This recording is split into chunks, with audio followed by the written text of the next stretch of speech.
I'm John Gregan. I'm on the farm which has been in the family for 3 generations now, 104 years.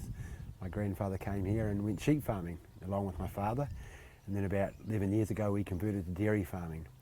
So we've been dairy farming for 11 years, but previous to that I was a sheep farmer. So I became a farmer basically through marriage, bank by trade, and so John and I have been farming together for nearly 22 years. Yeah, well, we got a phone call originally saying that they thought there may be some trace animals on our farm, and they sent us a list of animals they thought may be trace animals. So we had a look through our records and managed to find the ASD form from when they originally arrived and confirmed that they were here, but we weren't too sure of the whole line because it was 2 years ago that we'd received the animals. So we went about going through the herd to see if the animals were here. We made the decision that previous to that phone call, that if we got the phone call, we would take control of the situation. It's our business, and so we wanted to drive the outcomes and have a clear understanding what was going on. So when that phone call came, we thought actually, instead of waiting for the outcome of the phone call, like a notice of direction, or maybe the animals weren't of interest to them, we thought at that time actually we need to find them. We need to identify them in the herd, check that NATE was accurate, because sometimes for us that we haven't killed an animal on NATE even though it's died on the property, or Minder hasn't talked to NATE or whatever.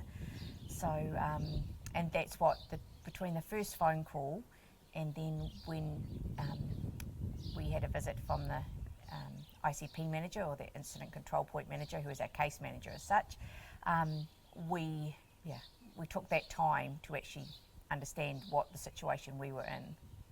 I guess the way we run our property, we always buy in our replacement animals, so we knew we were probably exposed to the possibility of getting bovis, so it was always at the back of our mind that one day it could happen. Obviously we hoped it wouldn't, but when the phone call came, I guess it wasn't a total surprise, as in bovis had come from this area and we trade a lot of animals with our herd.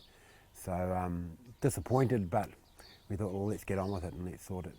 So the process we went through was actually, as John said, they gave us a list of NATE numbers. We thought, well, actually, let's go back to the beginning of the story. So that we found the purchase of those animals.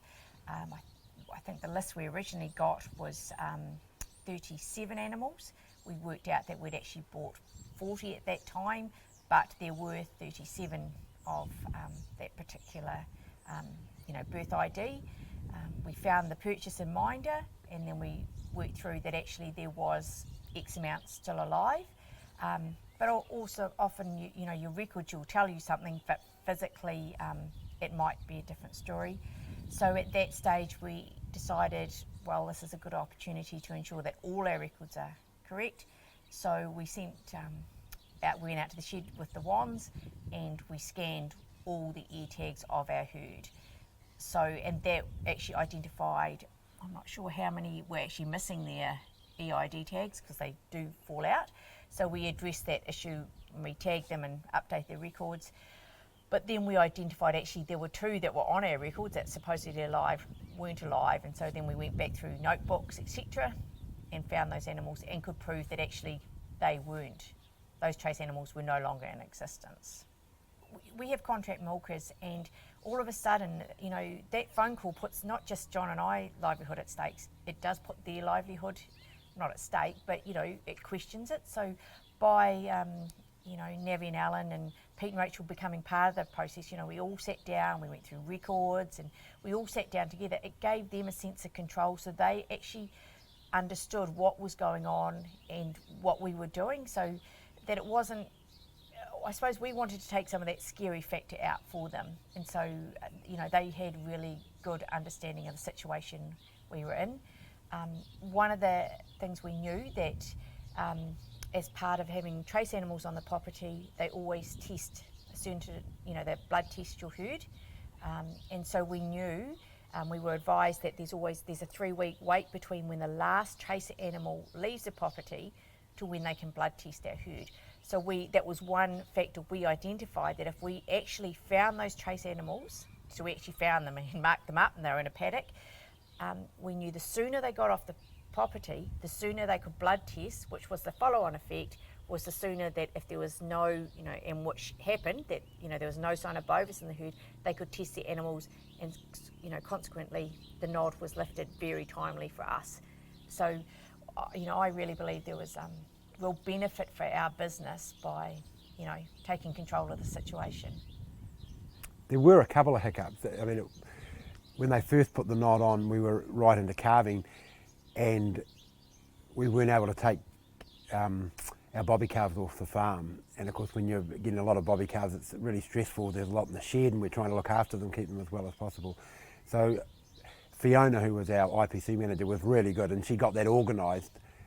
And I think it's something they learned from too. They realised that, at that time of the year when you're going to put a nod on a farmer, you really need to look at giving him an opportunity to get rid of his bobby calves, or enable him to do something about that, because it was quite stressful for that.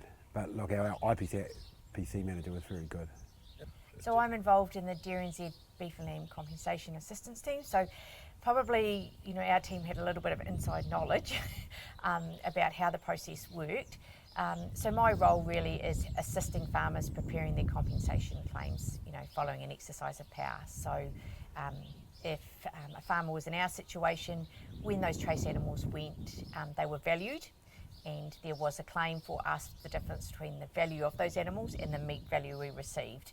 And that's where our team comes into play. We help farmers put that claim together, and we help it get submitted to MPI. We've got to acknowledge that it is really stressful. I mean, we were about to calve, but our farm was about to start calving. So we've got to acknowledge that the stress just isn't ours, but it's the whole team. And we sat, and we're very much planners, and that's how if we face a drought, we make a plan. We've got option A and option B, and we thought, well, actually, we didn't ask for in bovis or trace animals, and we don't ask for a drought. So we're just going to treat them the same. We're going to have a plan, and plan A and plan B, and that was our lesson, is that actually we wanted to take control, because ultimately it's our business. Yeah, we're dryland dairy farmers too, so I mean, there's always possibilities of droughts, and as all farmers have to deal with poor weather conditions and animals dying for no reason. I mean, the great thing about bovis is we were getting compensated. It was stressful at the time, but we knew that we were going to get compensated for that. I mean, that doesn't happen when you've got a drought or a flood. I mean, that's on your head, and you have to, burden the financial costs. So, so that was the upside, I guess, of having bovis. We meet once a week anyway, and obviously with the bovis situation, we would meet as often as the guys on the farm felt like they needed to, and we made it very clear to them that, look, this was no one's fault. It was one of those things that happened, and we needed to be as cooperative and as respectful for the people trying to deal with it as possible, because it can be a stressful time for farmers, and sometimes they take it out on the wrong people. But the bovis response people were doing the best they could under the instruction they've been given, so we were really respectful of them, helped them where we could, and it worked really well. They were lovely people, and we were really pleased and proud of how everyone on the farm dealt with it. We obviously, it was stressful, but we didn't let that show in our, we didn't deal with people without respect because of that. So it was, and I think that really helped.